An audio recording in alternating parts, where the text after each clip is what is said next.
Хайырлы кеш, тур эфирда яңқар чарылышы сіздің білен Рузил Мингалимов. Алға таба бүгінгі тіп темалар хақында. Су құйысына düşіп, газ білен оғыланғандар. Шолы су каналы қызметкерлерін ашығы жерден көрсету хастаханасына заттылар. Газеллер тоқтай, әзур автобустар урабуза. Аптека павильоны юққа шығуының сәбәбі нәрседе. Ешлер үлкендер һәм балалар. Милләтләр кроссында 40 мың шәһәрдәшебез катнашты.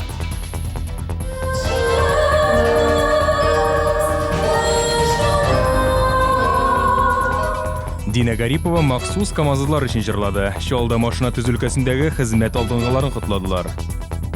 29 еллык тарихы булган Шаллы турниры. Шәһәребездә КамАЗ призына дзюдо ярышлары узды.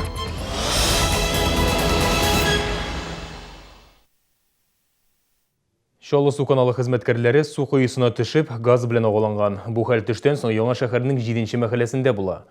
Бары тик тиз арада коткаручылар ярдәмгә килеп кенә 2 кешенең дә гомерен саклап кала. Вакыйга урынында очраклы рәвештә безнең иҗат төркеме дә булды. Газ белән агуланган Шаллы су каналы хезмәткәрен көйдән тартып чыгару белән ашыгыч ярдәм хезмәткәрләре алып китте. Ул су кыйсына төшеп киткәч, аңын югалта, аңа хезмәттәше ярдәмгә килә. Әмма ярдәм итү урынына үзе дә сулый алмыйча аңын югалта башлый. Бәхеткә коткаручылар икесенең дә гомерен саклап калды.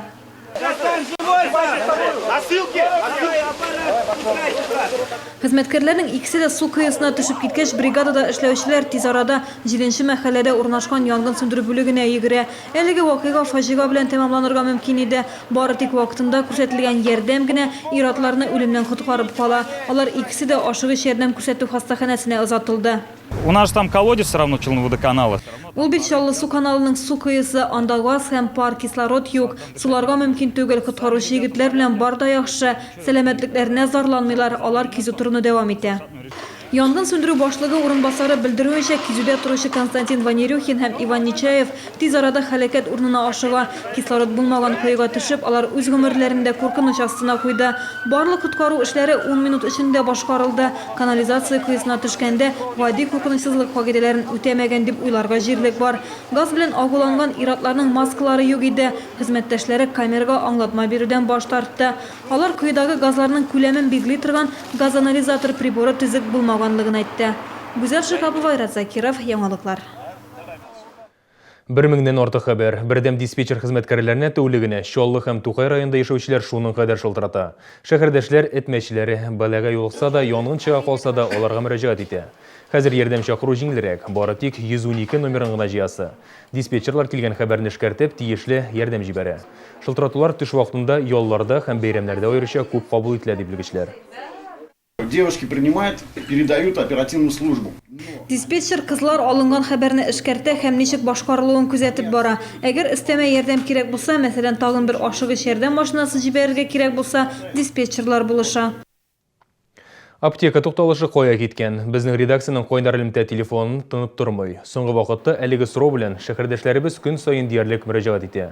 Сөембикә проспекттан капиталь төзекләндерүдән соң тукталыш павильоны юкка чыккан. Маршрут картасында хәзер андый тукталыш бөтенләй юк. Ләкин шуңа да карамастан, пассажирлар биредә җәмәгать транспортын көтеп тора, микроавтобусларда туктауны дәвам итә. Проблема есть. Потому что мы привыкли. Без бу тукталышка йөрергә өйрәнгән идек. Автозавод тукталышына бару читен. Хәзер безгә шунда кадәр барырга туры килә. Мин биргә һәр вакыт тукталам, чөнки биредә балалар, пенсионерлар басып тора бит. Без аларны утыртып китәбез.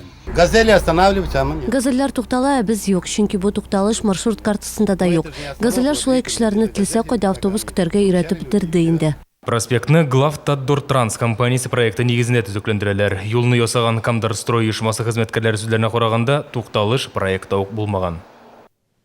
Зур тизлектә җилдерәләр, туктамыйлар, ясалма киртәләрдә булышмый. Сидоровка бистәсенең Гвардейская урамында яшәүчеләр редакциябезнең Койнар элемтәсенә шулай дип шылтыратты. Алар җәяүләр сукмагын булдырырга кирәк дигән фикердә. Бу мөмкинме? Хәбәрчебез белеште. Гвардейская урамындагы юлны быел төзекләндерделәр. 3нче балалар бакчасы каршында 3 ясалма киртә дә урнаштырдылар. Әмма аңа карап машиналар тизлекләрен киметми ди җәяүлеләр. Студентлар биредән техникумга, әти-әниләре белән балалар бакчага йөри. Проблеманы бары тик җәяүлеләр юлыгына хәл итәчәк дигән фикердә биредә яшәүчеләр. Юлны чыкканда, конечно, опасно, видишь, кругом машина килә, алдан да арттан да. Юл артылы чыгарга кирәк, ясарга, обязательно переход ясарга. Һәр көнне мин колледжга барамнан һәм пешеходный кусарым да бигрәк әйбәт булды. Юл именлігі инспекторлар әйтуінше, шәһәрдә җәүлеләр чыгу юлы бір-бірсінен 150-200 метр ераклыкта урнаштырыла. Әмма зебра ясау өчен өстәмә шартлар булу кирәк. ГИБДД считает возможным. Юхиде җәүлеләр сукмаган бары тик тротуарлар һәм тиешле дәрәҗәдә юлның бирелгән участогы яктыртылган очракта гына урнаштыра ала. Җәүлеләр сукмаган урнаштыру тәкъдиме белән шәһәрдәшләр Юхиде идарәсенә мөрәҗәгать итә ала, инспекторлар зебрларны булдыру мөмкинлеген караячак. Фәридә Сабирҗанова, Гүзәл Хәбибуллина, Айрат Закиров, Яңалыклар. Шоллы ТВ каналының Койнар элемтә телефоны тәүлек дәвамында эшли. Сезне нәрсә борчый? Нинди сорауларыгыз бар? Шалтыратыгыз. Койнар элемтә телефоны 51 31 31. 11 меңнән артык бала быелгы җәен эшләп уздырды. Бүген матбугат конференциясендә укучыларның ял һәм хезмәтенә нәтиҗә ясадылар. Шолда 14 яшьтән өлкәнрәк 12 меңнән артык укучы исәпләнә. Аларның 90% эшкә урнашты. Ә инде 8 меңнән артык бала мәктәп яны лагерьларында ял итте. Быел предметлар буенча профильле лагерьларга аеруча зур игътибар бирелде. Сменалар балаларга төрле фәннәр буенча күнекмәләрен җәен дә ныгытырга мөмкинлек бирә. 2016 ел өчен әзерлек инде бүген башланды. Все профильные смены будут проходить через конкурс, то есть педагоги. Барлык профиль сменаларда конкурс нигезендә кабул ителәчәк. Педагоглар үз проектларын алдан якларга тиеш. Шул очракта гына алар финанслауга өметләнә ала. Иң мөһиме сменалар балаларга кызыклы булырга тиеш. Укучылар, студентлар, эшче яшьләр һәм өлкәннәр бердәм булып йөгерешкә чыкты. Узган шимбә көнне шәһәрдә милләтләр кроссы узды. Әлеге чара инде 11нче ел рәттән оештырыла. Шолда кросс Яңа шәһәрдә һәм ГЭС бистәсендә узды.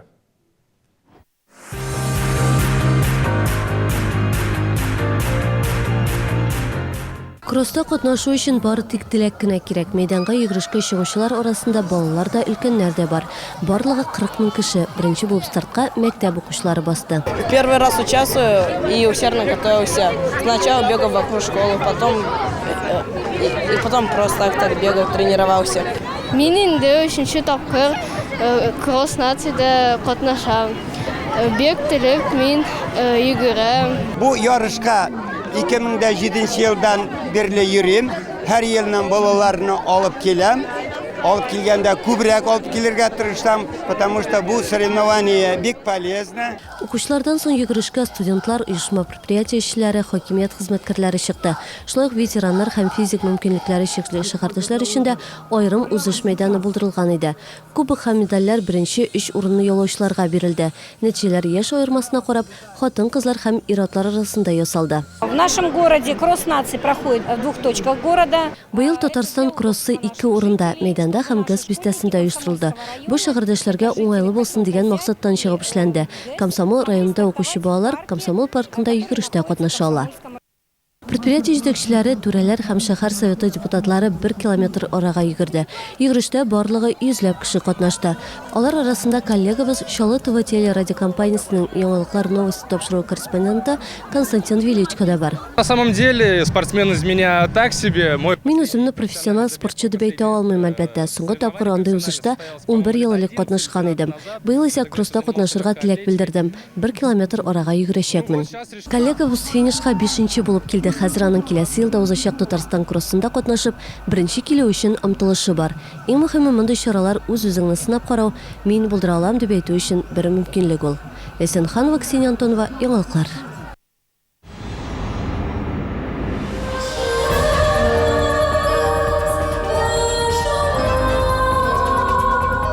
Дина Гарипова махсус КамАЗлар өчен җырлады. Шолда машина төзелкәсендәге хезмәт алдынгыларын кутладылар. 29 еллык тарихы булган Шоллы турниры. Шәһәребездә КамАЗ призына дзюдо ярышлары узды.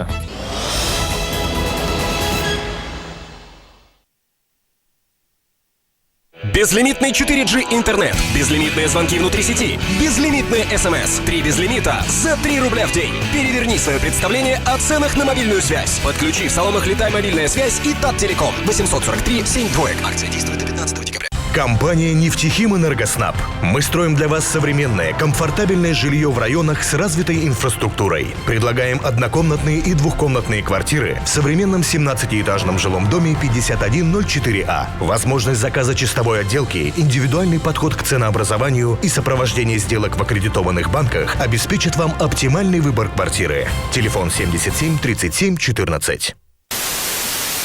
Ну и как вам? Не надоело? И сколько еще вы будете смотреть рекламу своих конкурентов? А могли бы заказать свой ролик и транслировать его на любом телеканале. Студия производства видео и аудиорекламы «Челны ТВ». Оперативно, качественно, профессионально.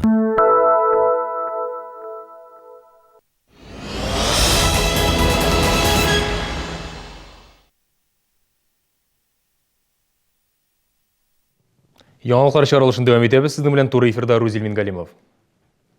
Шоулар үшін машина түзіліші ғади хөнәргенә түгел, ул шәһәр тарихы, шул вакытта хезмәт батырлыгы да. Арган залында машина төзү өлкәсендәге хезмәт алдыңгыларын котладылар. Арган залына хезмәт ветераннары эш алдыңгылары җыелды. Алар арасында КАМАЗ профсоюз комитеты җитәкчесе булып эшләгән, 32 ел гомерен заводка багышлаган Гомәр Нуртдинов та бар. Аны заводта эшләүче һәркем белә. Тормыш иптәше дә биредә хезмәт куйган. Şehir halkın zor bayramımız bilen kutlayın. Bugün şartlıklı bizim için Kudayga şeker bu kriz diyenini uzağız indi. 1 Oktyabir'den yakşılap işlep gidip işlerge Kuday nasip etsin. Залда алма төшәр урында юк. Сәхнәдәге чыгыш машина төзүчеләр турындагы тарихи видео язма белән башланды. Машина төзелеше ул алга киткән илләрнең төп экономикасы, индустрия йөрәге. Төп сәнәгать тармагы продукциясына зур таләпләр куела. Ул зур дөнья стандартларына тәңгәл килергә тиеш. Сәхнәдән әлеге фикерләр яңгырады. Нам с вами еще предстоит Безнең әле сезнең белән алда КАМАЗны тулысынча үзгәртү тора. Без әле юл башында гына. Минем өчен иң мөһиме кеше кыйммәтләре. Мин сезнең белән горурланам һәм шушы бәйрәм белән котлыйм.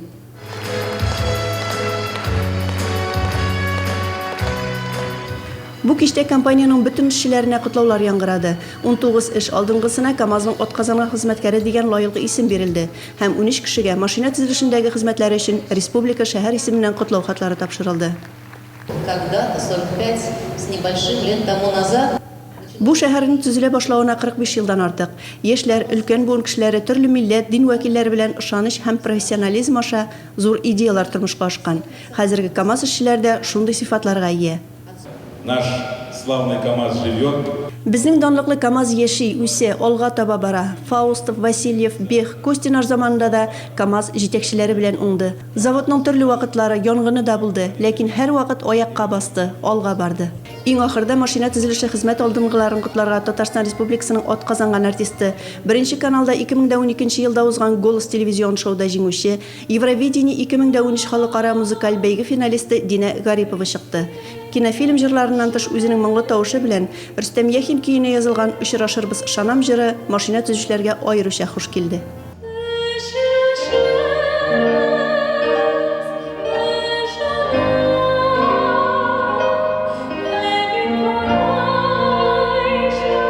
Илсия Валиуллина, Алексей Иванов, Яңалыклар.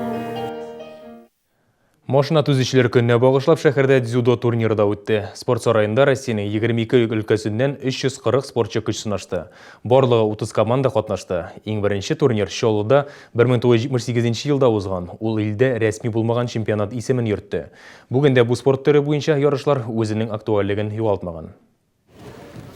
Герман Смирнов үз авырлыгы буенча финалда үзенчәлекле алым ярдәмендә җиңүгә иреште. Тотып калу алымы ярышларда сирәк кулланыла. Спортчы моның ничек килеп чыгуын аңламыйча да калдым ди. Не знаю, отработанный прием. Белмим, мин бу алым өстендә күп эшләдем. Финалда үзебезнең клубка йөрүче егет белән көч сынаштым. Көн саен диярлек аның белән бергә әзерләндем.